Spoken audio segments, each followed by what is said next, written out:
Hi, I'm Steve Johnson with Induction Solutions. Just wanted to answer a few questions that we commonly get about the flow tool we sell.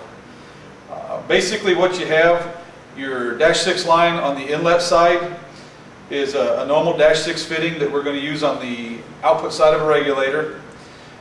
In line we put a quarter turn valve for guys that are using the flow tool by themselves.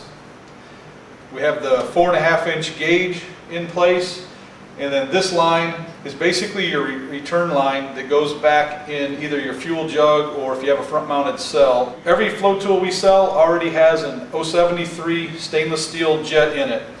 Basically it's on the outlet side of the gauge. Take off this 7/16 nut and here's your jet. Basically we'll have one in every flow tool when they go out the door. One of the other options that we offer with our flow tool is a quick disconnect. This is the quick disconnect. Basically we just switch the hose in the inlet fitting, and we'll discuss that in the video on how to use the Induction Solutions flow tool. Really the most important part to a flow tool, in my opinion, is the gauge used on the flow tool. A lot of people talk about putting a flow tool together for say under $100 versus a flow tool like ours that sells for $200. The big difference is the gauge. This is a 4.5 inch gauge. A lot of times people get these when they buy them, and the first thing they do is call up and say, wow, I can't believe how big that gauge is. What a lot of people don't realize when you're buying a less expensive gauge is the accuracy. This gauge, as you can see, has a 0 to 15 pound reading, but also it's broken down into increments of 1/10 of a pound.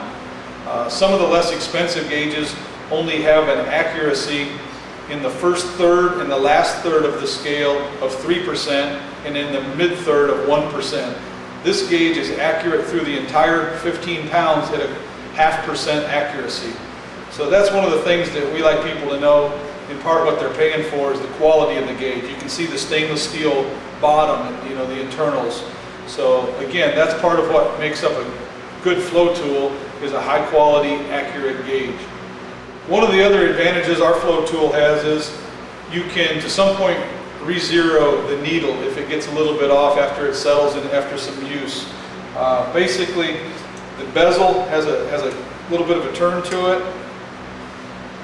Then you can take and basically pop the bezel out. The face will come off, which, as you can see, is a sealed glass cover on the dial. Then you can just take a small screwdriver, and there's a small slotted screw on this side of the center of the needle that you can tweak to recenter your zero. After you've recentered it, you can just put the glass back in. Put the outside of the bezel back in place, and then twist it, and it locks back in place and it's sealed again. Basically this is a plug and play ready to go gauge when you get it out of the box. If you have any other questions, you're more than welcome to call the shop at 352-593-5900. We'll be glad to answer any questions.